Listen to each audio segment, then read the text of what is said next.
Okay, तो हमने अपनी जो थंबनेल डिज़ाइन है उसकी सीरीज़ में अपने जो लास्ट पार्ट था उसमें हमने लेआउट डिज़ाइन कर लिया, सेट कर लिया, लेआउट एंड कंपोजिशन कि एक एक एलिमेंट कैसे सेट होने वाला है, कहाँ सेट होगा।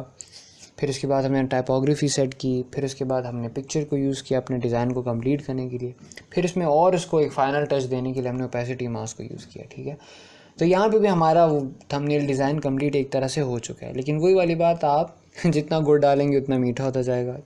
डिज़ाइन कभी कंप्लीट नहीं होता, आर्ट कभी कंप्लीट नहीं होता, उसको हम सिर्फ अबंडन करते हैं, एक लिमिट तक छोड़ देते हैं। मैं इसको एक और नेक्स्ट लेवल पे लेके जाना चाह रहा हूँ। मैं एक और टेक्निक यूज़ करने वाला हूँ। उस टेक्निक को हम कहते हैं एंकरिंग। एंकर कहते हैं चीज़ों को मिलाना, जोड़ना। ठीक है, जो शिप्स में एंकर यूज़ किया जाता है उसको सी के अंदर फेंका जाता है ताकि शिप वहाँ पे रुकी रहे। ठीक है, तो इसको एंकरिंग कहते हैं। वो कैसे हम करते हैं, वो आप रिपीटिशन से कर सकते हैं कलर्स के। जैसे कि फॉर एग्ज़ाम्पल यहाँ पे मैं एक शेप बना रहा हूँ और इसको मैं यही कलर दे देता हूँ ऐसे करके, और एक शेप यहाँ पे बनाता हूँ ऐसे करके, इसके साथ अलाइन कर देता हूँ, सॉरी इसके साथ अलाइन कर देता हूँ, और ये थोड़ा सा ऐसे मैं आपको एक चेक करा। ठीक है, ये मैंने एक तरह से एंकरिंग की है, मजाक की एंकरिंग पे। एंकर मैंने कैसे किया है कि मैंने इन 3 कलर, सिमिलर कलर को यूज़ करके अपने डिज़ाइन को एंकर किया, इनके एलिमेंट्स को मैंने जोड़ा है। जब कोई व्यूअर मेरे इस थंबनेल को देखेगा तो वो ज़्यादा से ज़्यादा टाइम देखेगा, क्योंकि उसकी आई मूव करती रहेगी मेरे इस डिज़ाइन के ही बीच में, इर्द गिर्द। और आपका जो भी डिज़ाइन हो, आर्ट में भी यही इस टेक्निक को यूज़ किया जाता है। आपको अपने व्यूअर को मजबूर करना है कि वो ज़्यादा से ज़्यादा टाइम आपके डिज़ाइन को देखे, ताकि ज़्यादा से ज़्यादा कम्युनिकेशन हो। चूँकि डिज़ाइन एक फंक्शनल चीज़ है, तो हम चाहते हैं कि जो व्यूअर है या जो डिज़ाइन जहाँ यूज़ होने वाला है उसके देखने वाले उसको ज़्यादा से ज़्यादा देखें, ज़्यादा से ज़्यादा टाइम स्पेंड करें। चूँकि हमारा अटेंशन स्पैन कम से कम होता जा रहा है, तो इस तरह की टेक्निक यूज़ करके हम डिज़ाइन को एक नेक्स्ट लेवल पे भी लेके जाते हैं, उसको मज़ीद फंक्शनल बनाते हैं। फंक्शनल ऐसे बनाते हैं कि वो मज़ीद कम्युनिकेशन करता है। वो कम्युनिकेशन कैसे होती है, व्यूवर ज़्यादा से ज़्यादा डिज़ाइन को देखते हैं, उसको समझ आता है, ओह अच्छा इसका ये मतलब है। ठीक है, तो इस एंकरिंग की वजह से मैं जब अपने डिज़ाइन को देखता हूँ तो ये कलर मुझे मजबूर करते हैं कि इनको मैं आपस में देखता रहूँ। एक सबसे बड़े साइज़ में है, उससे छोटे साइज़ में, फिर से सबसे छोटे साइज़ में, तो ख़ास तरह से मेरी आई मूव करती है। तो व्यूअर की आई को डिज़ाइन में मूव कराना बहुत ज़रूरी है। यहाँ पे हम एक और प्रिंसिपल अचीव कर रहे हैं जिसको हम कहते हैं आई मूवमेंट या मूवमेंट डिज़ाइन में। ठीक है, खैर, लेकिन मैं एंकरिंग इस तरह से नहीं करूँगा। मैं इसको अपने डिज़ाइन को थोड़ा सा डिजिटली थोड़ा और एक ख़ास किस्म का टच दूंगा यहाँ पे, कि वो और मज़ीद अच्छा लगे, ब्राइट लगे, डायनामिक सा लगे।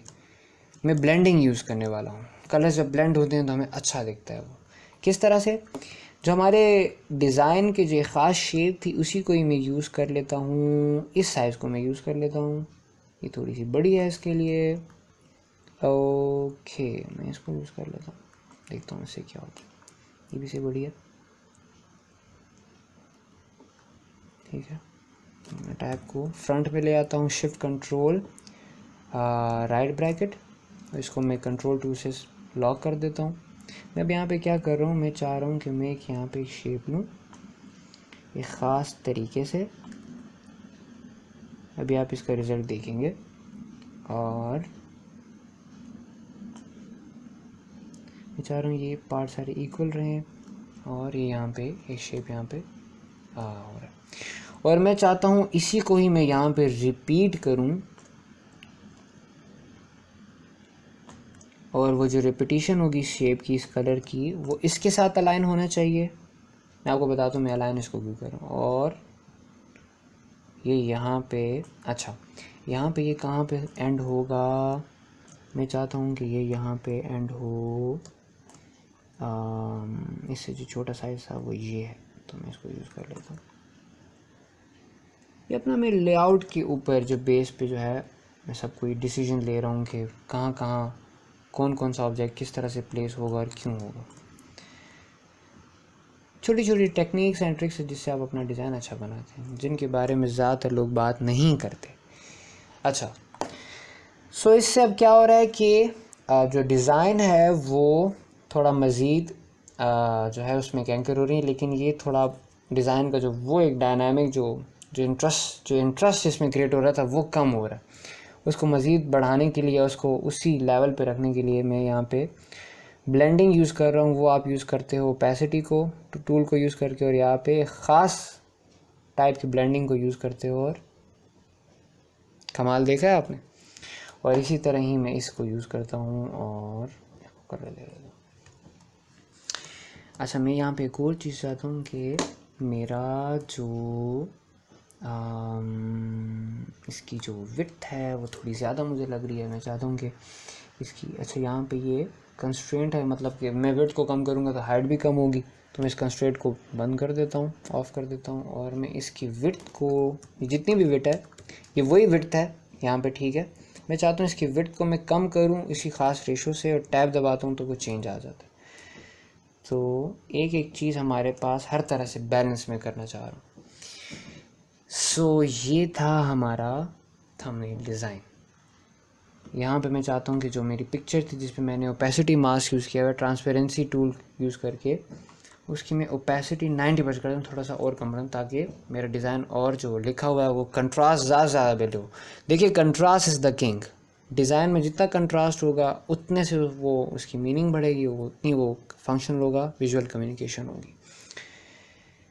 यहाँ पे मैंने क्या किया है कि मैंने उसी कलर को यूज़ किया है, ख़ास किस्म की ब्लेंडिंग यूज़ की है, ताकि मेरा डिज़ाइन मज़ीद उसकी जो व्यूवर की आय है वो थंबनेल को देखती रहे, वो मजबूर हो जाए कि इस थंबनेल को टच करे। थंबनेल का मतलब ही ये थंबनेल, और वो CTR भी इसका बढ़ेगा, तो ज़्यादा से ज़्यादा रिटेंशन होगी व्यूवर्स की मेरी वीडियो को देखने के लिए, ठीक है। और मैंने जो यहाँ पे मैं जानबूझ के इस अलाइनमेंट को तोड़ रहा हूँ ताकि वो एसिमेट्री मेरे डिज़ाइन में बिल्ड हो। मैं इस टेक्निक को अपने आम तौर पर डिज़ाइन में यूज़ करता हूँ। और फिर इस अलाइनमेंट को भी मैं तो इसको इसके साथ अलाइन कर रहा हूँ।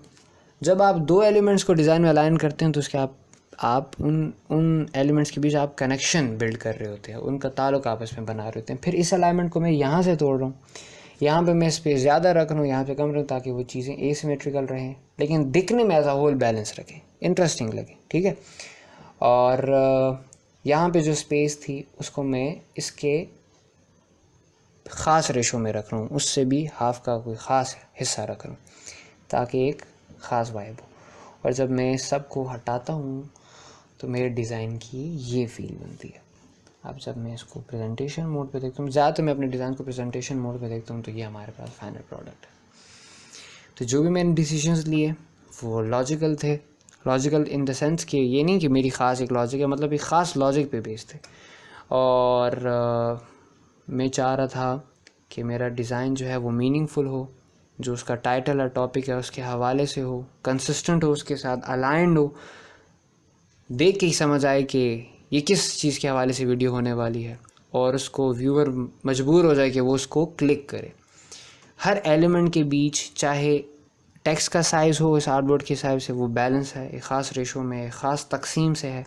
चाहे ये शेप्स हैं, फिर ये कलर्स आपस में एंकर्ड हैं, यहाँ पे एंकरिंग हो रही है, और फिर जो पिक्चर यूज़ कर रहे हैं वो इतनी डायनामिक है, इतनी अच्छे से उसकी फ़ोटोग्राफी की गई है कि विजुअल इंटरेस्ट मज़ीद बढ़ रहा है हमारे इस डिज़ाइन में।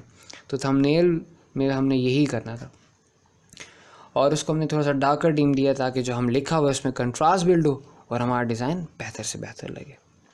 तो ये था हमारा थंबनेल डिज़ाइन, और मज़ीद ऐसी वीडियोस आती रहेंगी। मेरी वीडियोस थोड़ी लंबी होती हैं, उसमें थ्योरी और टेक्निकलिटीज़ ज़्यादा है, लेकिन इसमें से एक भी पॉइंट आप ले लेते हैं, उसको अपने डिज़ाइन में प्रैक्टिस करते हैं, आप यकीन मानें आपका डिज़ाइन बहुत बेहतर होने वाला है।